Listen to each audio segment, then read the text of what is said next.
जहाँ तक लड़कियों की बात की जाए, महिलाओं की बात की जाए तो लोग कहते हैं कि लड़कियां महिलाएं अबला होती हैं। बाकी बड़े बुजुर्गों का मानना यह है कि नारी शक्ति एक ऐसी शक्ति होती है जिस शक्ति का कोई आज तक पता नहीं लगा पाया है। इसके अंदर की कितनी शक्ति है, वह नारी जो किसी इंसान को जन्म दे सकती है, बाकी यह काम और कोई नहीं कर सकता है। बाकी कहीं कहीं पर कई महिलाएं अबला हो जाती हैं और अपनी सुरक्षा स्वयं नहीं कर पाती हैं। दरअसल जो आज की घटना है, इसमें कुछ ऐसा ही होता है। इसमें एक महिला ना सिर्फ अपनी सुरक्षा करती है, बल्कि जो उस पर जुर्म करता है उसको उसकी औकात समझा देती है। तो आखिरकार इसमें क्या हुआ रहता है, तो इस घटना को जानने के लिए पूरा वीडियो को देखिए। नमस्कार दोस्तों, मैं कुलदीप आज की सच्ची घटना को सुनाने जा रहा हूँ। यह घटना है बिहार प्रदेश का एक जिला पड़ता है भागलपुर। इसी भागलपुर में छोटे से गांव में एक परिवार रहा करता है, जिसमें उस परिवार का जो मुखिया होता है मोहन होता है, जिसकी उम्र 35 साल रहती है, और जो उसकी पत्नी होती है भावना, जिसकी उम्र 30 साल होती है। और इस मोहन का एक भाई होता है सुमित, जिसकी उम्र 25 साल होती है। जो मोहन रहता है वह अपने भाई को पढ़ाने लिखाने के लिए, अपने भाई को अच्छा भविष्य देने के लिए बाहर काम करने चला जाता है। दूसरे शहर में जाकर काम करता है रुपए पैसे कमाने के लिए, क्योंकि उसके माता पिता के जाने के बाद भाई की सारी जिम्मेवारी मोहन के ऊपर आ जाती है। दोनों भाई अपना जीवन अच्छे से गुजार रहे होते हैं। इसी बीच में जो मोहन होता है अपनी शादी करता है, तो घर में बहू आ जाती है।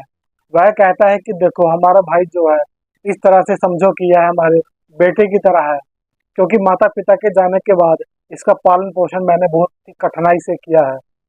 और तुम भी आज से यही समझना कि यह जो लड़का है मेरा देवर नहीं है, बल्कि मेरा बेटा है।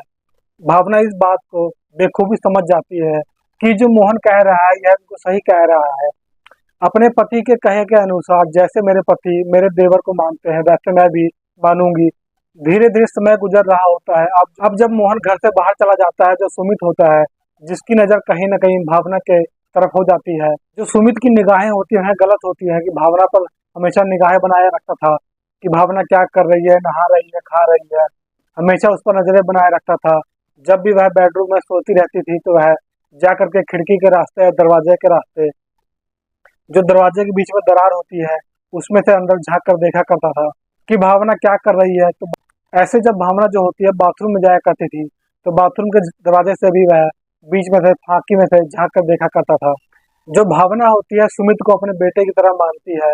बाकी यह जो सुमित होता है वह अपनी भाभी के ऊपर जो कि गंदी नजर बनाए रखता था। उसको हमेशा कुछ न कुछ उसके दिमाग में उसके खिलाफ चलता रहता था। 7 अक्टूबर 2022 की शाम को यह जो लड़का होता है सुमित, भावना के करीब चला जाता है और उसके हाथ पकड़ लेता है। जब वह रसोई में खाना बना रही होती है, हाथ पकड़ लेता है और कहता है कि भाभी, मैं तुमसे बहुत प्यार करता हूँ।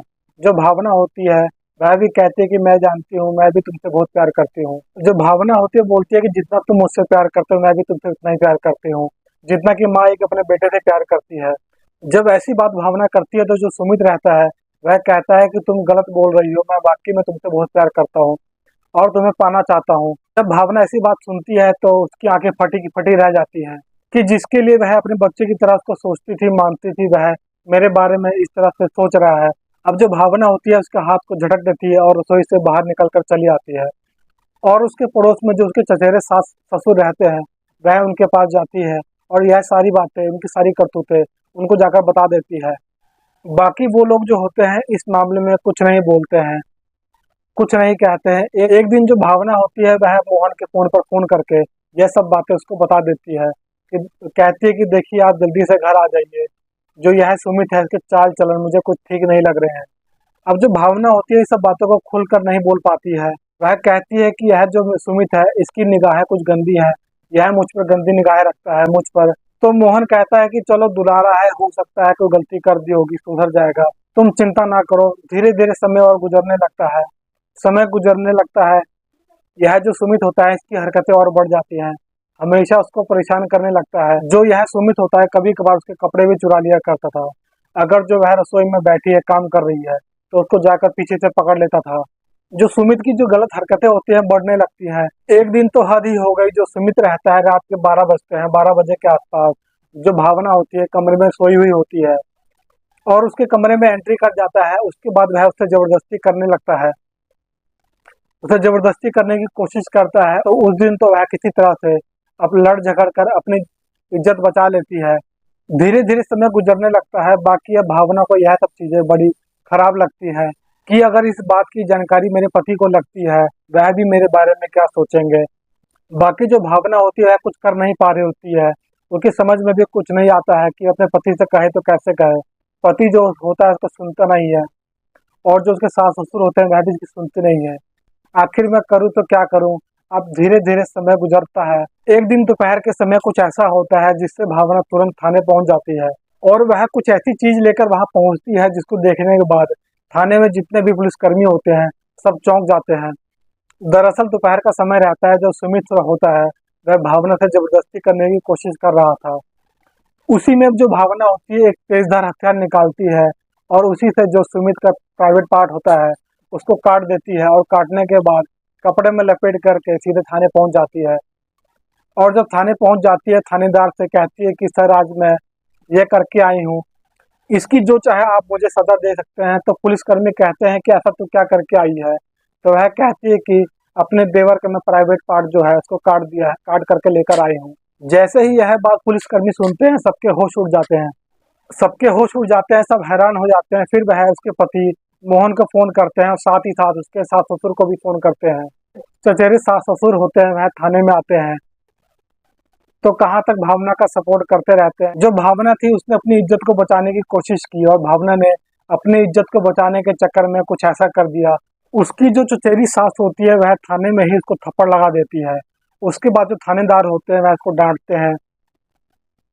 इसके बाद जब मोहन आता है, मोहन भी यह बात सुनकर कहता है कि तुमने जो किया है बहुत गलत किया है। जो भावना थी उसने जो कुछ भी किया था अपनी इज्जत को बचाने के लिए किया था। तो दोस्तों आप लोगों की क्या राय है कमेंट करके जरूर बताइए कि आखिरकार भावना ने सही किया या गलत किया। उसका देवर जो था सुमित वह सही कर रहा था कि गलत कर रहा था। उसका जो पति था मोहन उसने सही किया, या उसके चचेरे सास ससुर थे वो लोग सही थे। कि आखिरकार इन सब लोगों में सही कौन था, और भावना को कौन सी सजा मिलनी चाहिए थी। दोस्तों इस पूरी घटनाक्रम को सुनाने का उद्देश्य किसी को परेशान करना नहीं है, किसी का दिल दुखाना नहीं है। आप लोगों को सचेत करना है, आप लोगों को सतर्क करना है कि आप लोग भी जागरूक हो जाइए, और ऐसे लोग समाज में ऐसे लोगों से सावधान रहिए। ऐसी विचित्र घटनाएं हम लोगों के बीच में घटती रहती हैं, तो आप लोग अपनी राय कमेंट सेक्शन में जरूर दीजिए, अपनी सलाह जरूर दीजिए। तो दोस्तों आप लोगों को ये वीडियो कैसी लगी, अगर जरा सा भी पसंद आई हो तो वीडियो को लाइक कर दीजिए, चैनल को सब्सक्राइब कर लीजिए ताकि मेरा हौसला बढ़ता रहे। मिलते हैं अगली वीडियो में, तब तक के लिए जय हिंद।